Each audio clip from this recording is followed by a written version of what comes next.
Chapter 83. The sky is clear and blue, with high wisps of gray cloud. The snow crunches underfoot as you walk across the square to join Kyle Bosch. Floating out of his tent comes the legless Baron Psoriasis. You look around, but the square is otherwise deserted apart from clumps of servants waiting beside the tents. The others have already descended, Bosch tells you, and the Baron. Vajra Singh went with Golgoth down through the main temple complex. Thaedra Bey took herself alone into the adjoining subway tunnels. Janus Gaunt was gone before I woke. I suggest we three team up, then, says the Baron briskly. Bosch nods. Agreed. If we find the heart, our alliance holds until the other teams are dealt with. Where shall we descend? Last night you noticed an icy crevice beside the building that Singh leveled with his Mantramukta cannon. You pointed out to the others. It looks to give onto the cellars, and there may be a way through to the temple catacombs below. The Baron gazes down into the crevice, then gives a curt nod. I sense it as a favorable route. It will lead us to the heart. If you have a Manta Sky car, turn to Chapter 17. If not, turn to Chapter 39. Chapter 39. You ease yourselves down into the crevice. The walls are slick with frost, and you have to brace your back against sharp rocks to keep from slipping. At last you see a glimmer of light below, and you emerge onto a ledge overlooking a large underground cavern.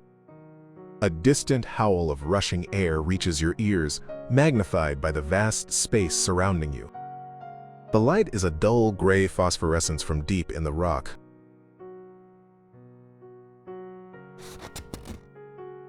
Climbing down to the floor of the cavern, you advance through a forest of slender stalagmites which glisten like old candles. Baron Psoriasis bobs along beside you like a grotesque broken mannequin. He points. Ahead is a chasm. Fortunately for you both, there seems to be a bridge across it. As you step out from among the stalagmites, you fail to notice at first that a thick glowing vapor is roiling around your feet. Bosch heads towards the chasm, but stumbles and gives a cry of alarm as the vapor begins to creep up around his limbs. With a groan, the Baron seems to sag and drift down to the cavern floor. You take another step, then you realize that the mist is draining your strength.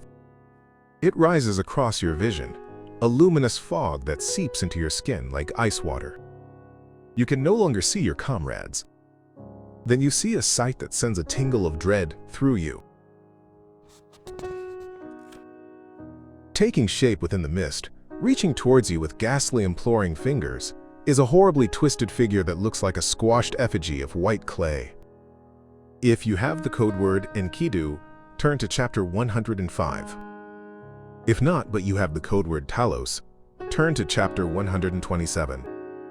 If you have neither of those but you do have lore, turn to Chapter 171. Otherwise, there is nothing you can do to stop the phantom from reaching through your skin and extracting part of your life essence before slithering down the chasm.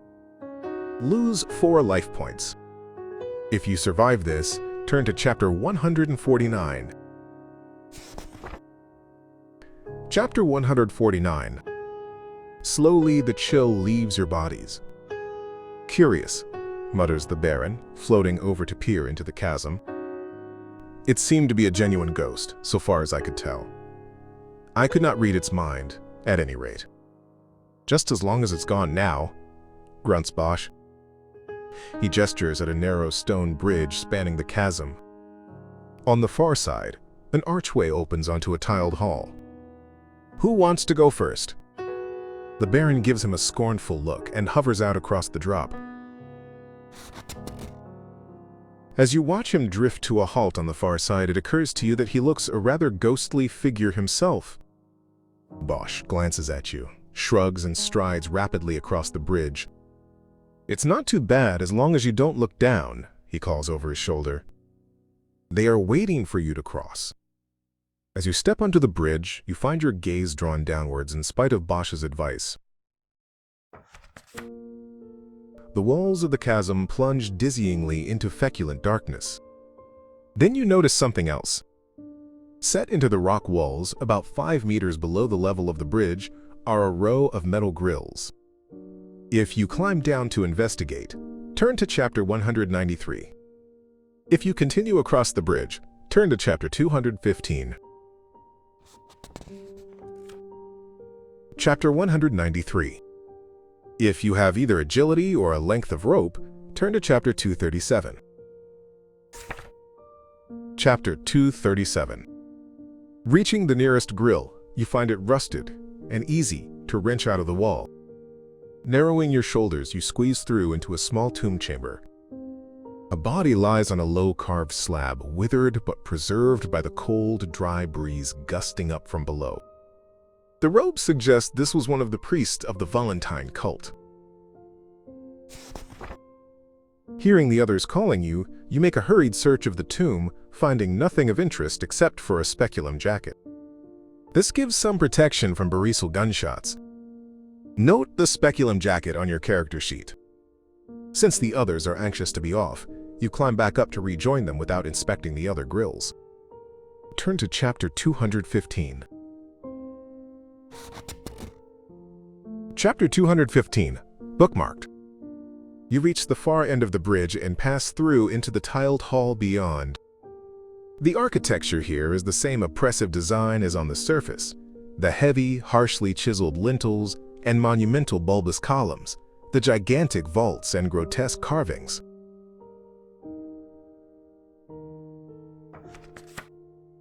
You have a choice of routes on from here, either of 2 wide passages directly ahead, or a doorway to your left. If you go through the door, turn to chapter 259. If you take the left-hand passage, turn to chapter 3. If you take the right-hand passage, turn to chapter 128. Chapter 259, bookmarked.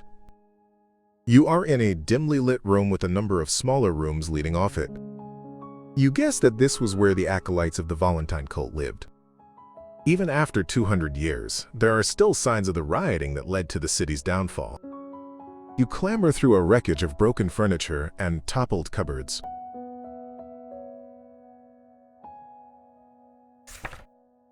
Crumpled sheets of writing plastic litter the floor. Bosch picks up a book, ruffles the charred pages, and drops it to the floor. "There's nothing here to interest us," he says. "Let's press on." If you insist on searching the wreckage, turn to chapter 412 if you have roguery, or to chapter 242 if you do not. Otherwise, you can go back to the antechamber and take either the passage to the left, turn to chapter 3, or the passage to the right, turn to chapter 128. Chapter 242, bookmarked. You sift carefully through the debris, but find nothing more than torn clothes and broken ornaments. Bosch points out a rusty brown stain on a broken tabletop. "The rioters went in for human sacrifice," he says. The Baron hovers over the spot, peering back through the curtain of time. Finally, he gives a curt nod.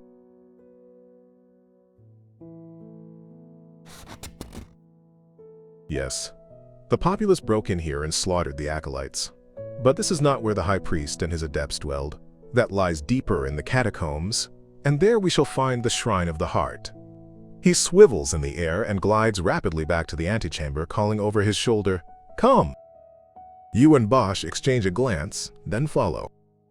The Baron is inspecting the 2 passages, but his psychic senses cannot tell which is better. "You choose," he says. If you go right, turn to chapter 128. If left, turn to chapter 3.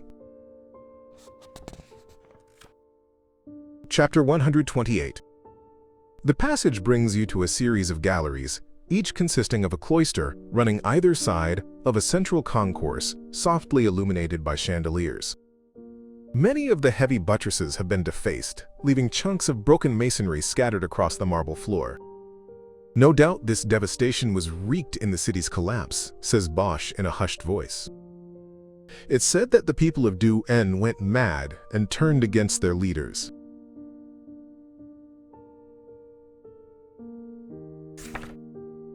Baron Psoriasis drifts to a halt and peers off into the gloom of the cloistered walkway at the side of the room. "I sense a presence," he says after a moment's concentration. "Something is stalking us." Quickening your pace, you hurry on through the galleries until you see a heavy iron-bound door ahead. A rasping sound echoes out of the cloisters to one side.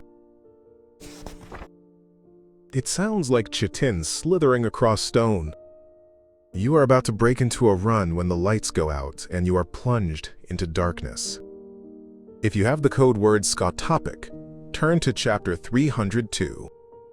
If not, you can use roguery, turn to chapter 216, ESP, and a psionic focus, turn to chapter 194, shooting and a charged barisal gun, turn to chapter 238, or light a flashlight or a lantern if you have one, turn to chapter 172. Chapter 172. You hear a scuttling of many insectoid legs. In the sudden flare of light, you catch a glimpse of a shape like a giant black centipede, mouth parts churning like oiled blades. Blinded by the unexpected light, it writhes and retreats in panic to the darkness of the cloisters. The three of you seize your chance to hurry on through the iron-bound door, slamming it behind you. A moment later, a heavy form thuds against the door. "That was a close call," breathes Bosch, wiping a trickle of cold sweat out of his eyes. Turn to chapter 281. Chapter 281. You enter a lofty room plunged in gloom. Bosch flicks his torchlight around and it falls on a curious sight. The light seems to spill slowly, like a puddle of oil, through a zone several meters across. In the middle stands a man in old-fashioned military dress. Beside him on the floor lies a metal globe about the size of an egg, covered with glowing studs. "It is a stasis bomb, I believe," announces the Baron in his stern, clipped tones. "Watch." He glides off, skirting the zone where the torch beam slowed down. You see him drifting around the far perimeter, but then suddenly he comes back into view around the edge of the zone, even though you can still see his image moving beyond it. "The stasis bomb slows down time in a 2-meter radius," explains the Baron. "Light takes several seconds to cross the zone, which is why you can still see my image floating on the other side." As you watch, the image moves around the zone, disappearing like a ghost as it reaches the edge. "How long has that man been frozen there?" wonders Bosch. "Probably since the fall of Duen, almost 200 years. That period will have seemed to him like only a few seconds." If you have lore, turn to chapter 323. If not, you can try to free the man using either a charged barisal gun, turn to chapter 345, or paradoxing and a psionic focus, turn to chapter 366. Or you can leave him frozen and continue on your way. Chapter 388. You make your way along a wide passage where your footsteps echo stonily on the hard tiles. As elsewhere in the catacombs, light comes from a row of globes along the ceiling.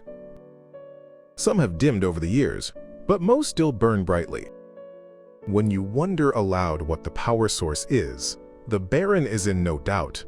The heart itself. The tiniest fraction of its power is enough to illuminate all the cities of the world. At last you arrive at a domed hall. Beyond lies a network of tunnels. Scout ahead, the Baron tells you.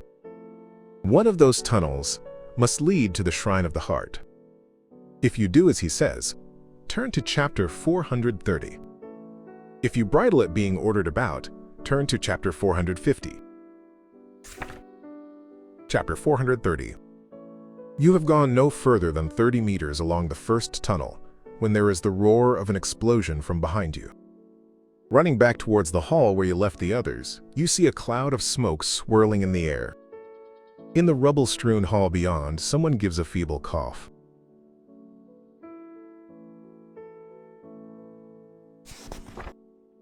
The force of the blast has cracked the stone lintel above the tunnel, and rock dust is trickling to the floor. It looks as though the tunnel could cave in at any moment. If you have the code word mallet, turn to Chapter 19. If not, turn to Chapter 41.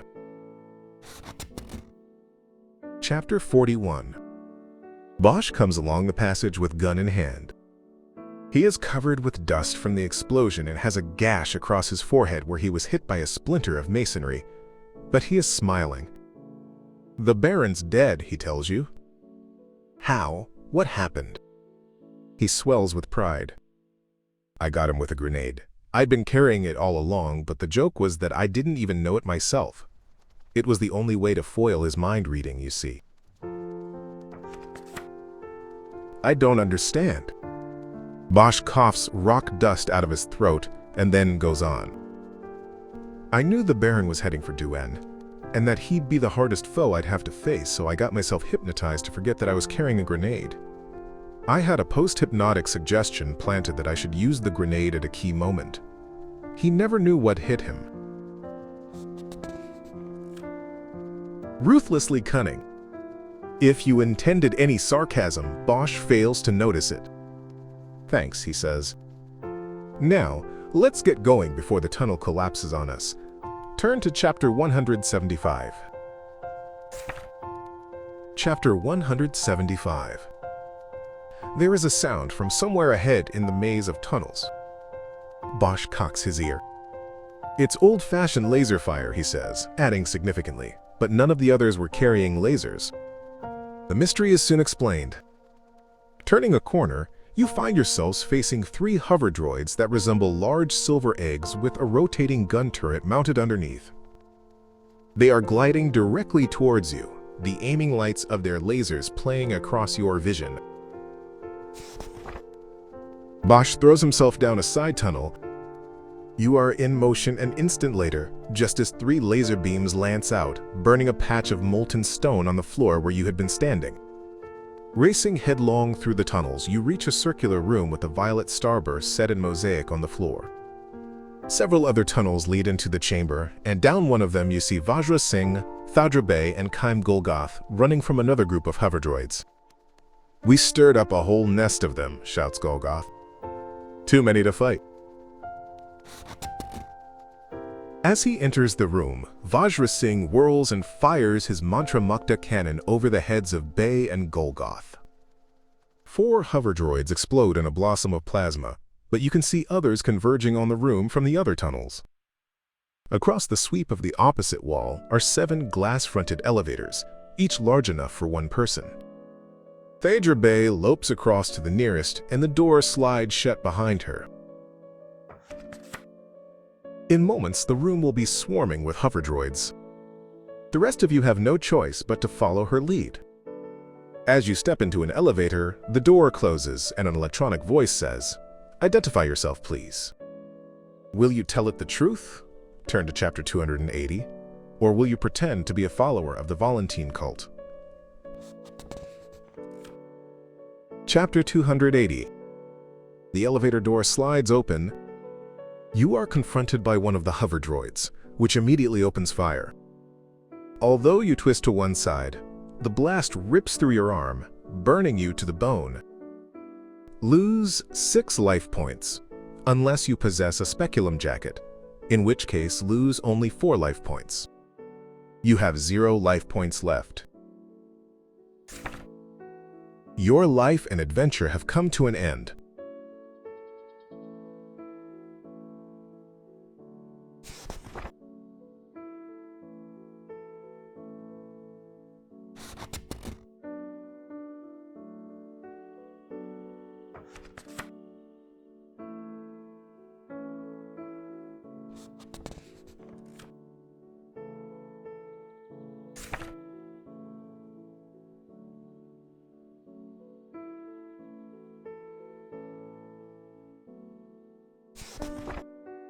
Introduction.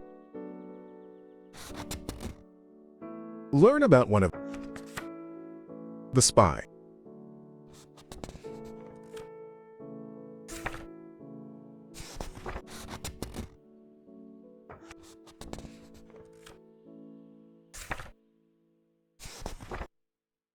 Come. Chapter 67. Taking up your pack. You trudge out into the snow. Moments later, you hear the crunching of rapid footsteps, and Bosch catches up with you. His breath curls into the diamond-clear morning air. We may as well travel together for mutual convenience. For all I know, you are the robber. Chapter 200.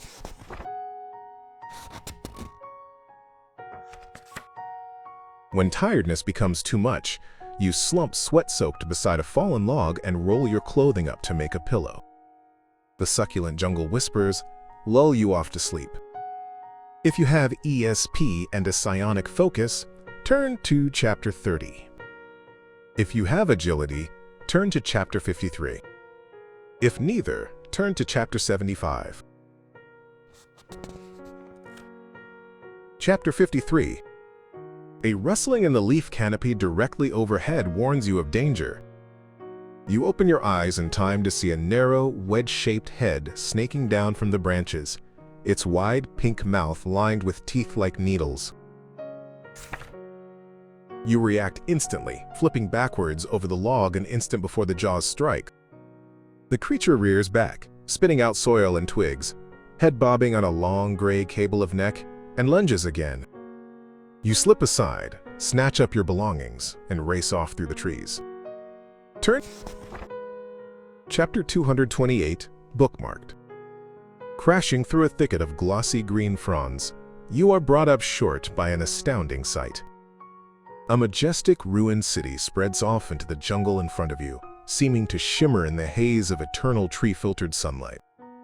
Some of the buildings have been choked by vegetation, grappled to destruction by cables of vine, walls uprooted by inexorable growth and carpeted with moss.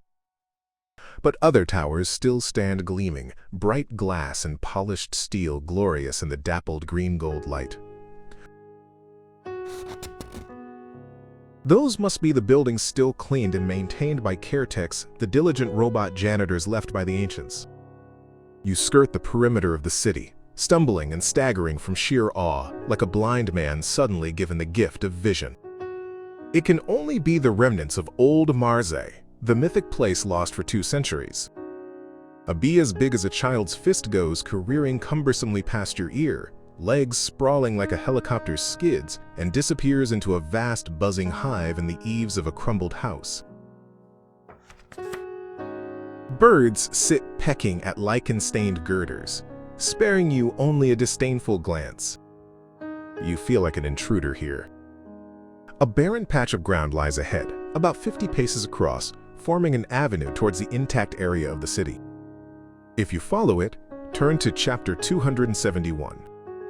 If you would rather press on into the jungle, turn to Chapter 292. Chapter 292. Day and night have no meaning in Lyonesse, forever drenched in its own block of humid sunshine. You find a place to rest, awaking to find the golden beams at a low slant. A tangible darkness hovers between the thick, fleshy leaves. Insects scurry and swarm.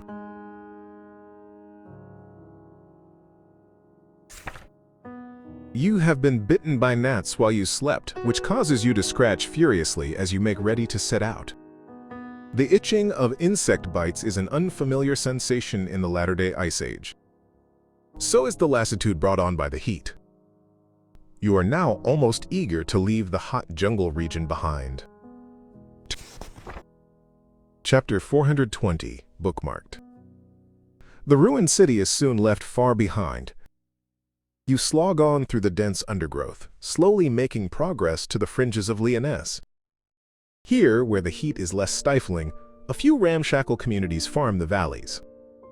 You collect some provisions to sustain you on the journey, knowing that you will soon pass beyond the oasis of sunlit warmth. 2 days later finds you on the lip of a glacier. Lyonesse is now visible only as a distant aurora in the eastern sky at night. Your boots make a hard crumping sound as you trudge through the snow. Shortly after dawn, the thick clouds suddenly lift, revealing majestic mountains sweeping up against the sky to your right. You stand and gaze at the long streamers of snow that are curling out from the highest peaks, stripped from the mountain flanks by a titanic wind. You feel a sense of uncanny isolation. There is no trace of a breeze where you are standing, and the only sound is a far-off whistling, and yet that wind is strong enough to blast the hard-packed snow to powder. The power of the elements is awesome. You are no more than a speck in nature's eye. And yet the power that awaits you in due end is enough to blind that eye, power to reshape the world. At this moment, as you stare up at the soaring mountains, it all seems unreal. You turn to look south. You cannot waste time here, idly indulging your fancies. Ahead lies your goal, the power to make your dreams real. Turn to Chapter 400. Chapter 400. In the following weeks, you lose all memory of the brief spell of warmth you enjoyed in the jungle of Lyonesse. The deep chill has soon settled back in your bones. Lose 2 life points, unless you have survival. Also, delete a food pack from your list of possessions. If you have no food pack, lose another life point. You have 7 life points left. Surveying the landscape, you see only a dazzling expanse of snow under a sky of merciless metallic blue. The few other people you catch sight of are hunched anonymous figures in the distance. You do not call out to them. In these grim and desperate times, a lone traveler is well advised not to seek out company. The quaintly named Gibbonhalter Pass shows itself under a gritty haze. The air takes on a sulphurous tang as you approach. Here the rocks lie under only a light dusting of snow. You throw back your hood. It does not seem quite so cold here. Volcanic vents in the ground release hot mud in geysers to the west. Bog moss thrives in the fertile mud, allowing a small settlement to survive here. You arrive at the settlement, a collection of tottering huts around the long, looming bulk of the ancient Gibbonhalter Inn. The sun dips low in the sky, sending amber shafts of light through the thin air. You blow out a plume of breath. You are looking forward to a fire, a hot bath, and a good meal. The interior of the inn is a place of lantern light and low black rafters. Dozens of faces turn glowering as you enter. Several people sweep their hands irritably in your direction, a common 23rd century gesture to urge haste on someone who is sluggish in closing a door. As you cross over to the bar, you begin to sense something is amiss.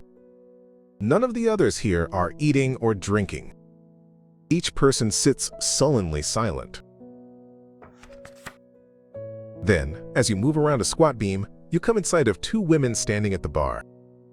To judge from the stack of glasses in front of them, they have drunk enough vodka to kill a fair-sized rhino, but the only sign they might even be slightly drunk is their loud, haughty bray of laughter on seeing you. You size them up at a glance. They are identical twins, both over 6 feet tall and with taut Olympian physiques, brimming with vitality, eyes and close-cropped hair the color of sunrise. Each twin has a tattoo on her arm, a number in Roman numerals. "Sit there and stay silent," commands one of the twins. "We insist on drinking undisturbed," says her sister. If you have lore, turn to Chapter 379. If not but you have ESP and a psionic focus, turn to Chapter 421.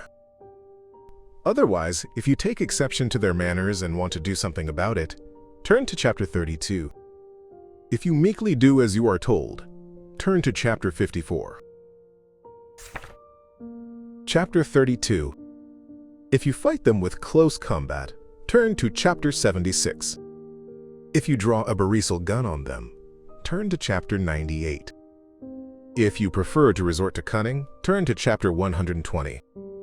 If you have none of those options, you really would be better off not tangling with them. Turn to Chapter 54. Chapter 54. You take yourself to a table and sit down. The twins watch you for a moment longer, then return to their drinking. You glance around the inn. No one else dares stand up to the two Amazons. What about you? You might eavesdrop using roguery, turn to chapter 208, read their minds using ESP, and a psionic focus, turn to chapter 230. Try to outwit them using cunning, turn to chapter 120, or draw a barisal gun if you possess one, turn to chapter 98. Otherwise, you had better mind your own business. Turn to chapter 252. Chapter 208. Placing your chair behind a heavy oaken post, you drape your coat across the back and prop your traveling pack under it. If the sisters were to glance in your direction, they would assume you were still brooding at your table. In fact, they seem entirely preoccupied, leaning on the bar and muttering to one another in terse whispers. You slide through the shadows to the far end of the room, slip unnoticed over the bar, then creep back on hands and knees until you are hidden just below where the sisters are talking.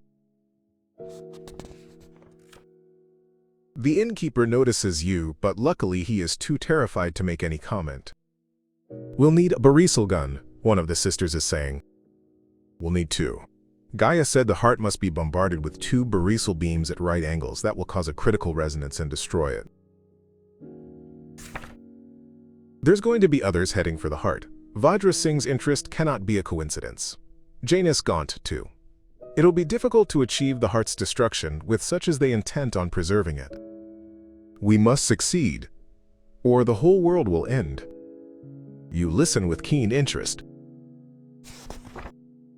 So others are bound for Duen, and it seems not all of them share the goal of ultimate power. This is worth thinking about. Meanwhile, you return stealthily to your seat. Acquire the code word Nemesis and turn to chapter 252. Chapter 252. At last, the fearsome twins begin to show signs of lassitude. They call for plates of stew which they devour with gusto, then go crashing off into the dormitory where they hurl themselves down on cots and are soon snoring like lionesses. What fearsome furies, says the innkeeper in a disconsolate whisper. They drank 100 scads worth of vodka.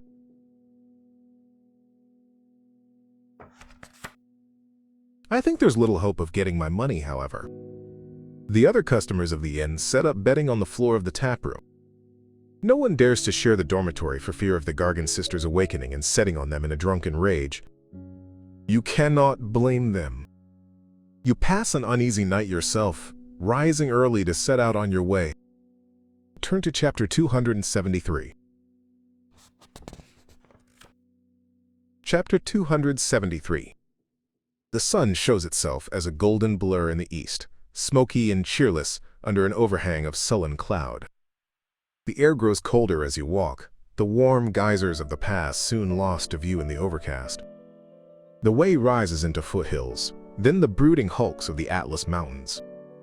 Long shoulders of rock lie bare to the sky, the carcass of old earth gaunt under its pall of snow.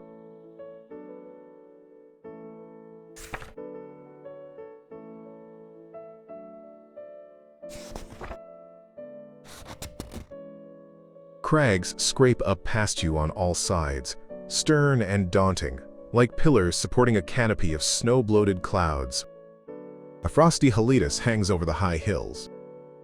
You find the landscape both magnificent and dispiriting, and are glad when, after another 2 days, you begin to descend towards a broad, windswept plain.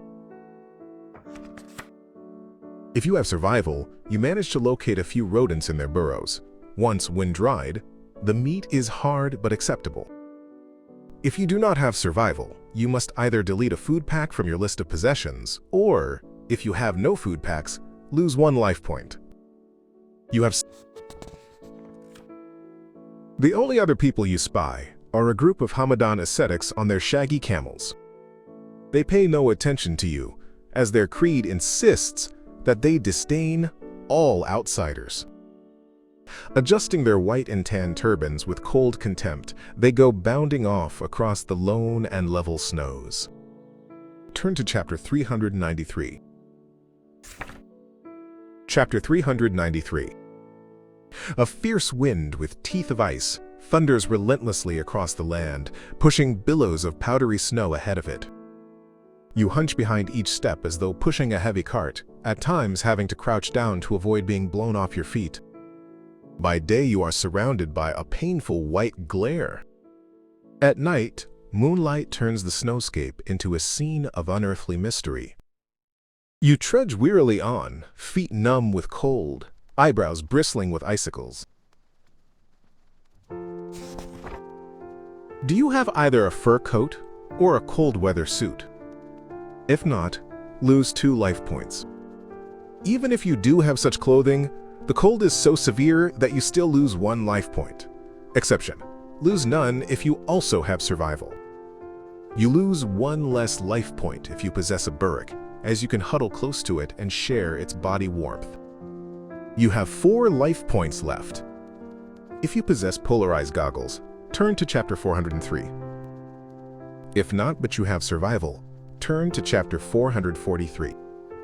Otherwise, turn to Chapter 13.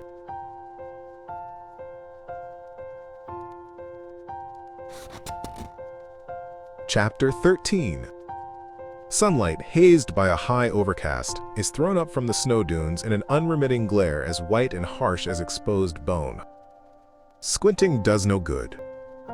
Your eyes feel gritty and tired. On the 4th evening, huddling behind the shelter of a crag of ice, you gaze across the landscape. It is like looking through a film of blood. The next day, you find the sunrise burns so hard that you cannot stand to open your eyes. Snow-blinded, you can only sit and wait for the dazzle to clear. If you were to press on now, you would soon lose your bearings and die. As you wait, the chill crawls deeper into your bones and you lose another 3 life points, unless you have a burrick, in which case you can curl up and share its body warmth, losing only 2 life points. Lose 1 extra life point if you do not possess either a fur coat or a cold weather suit. You have 0 life points left. Your life and adventure have come to an end.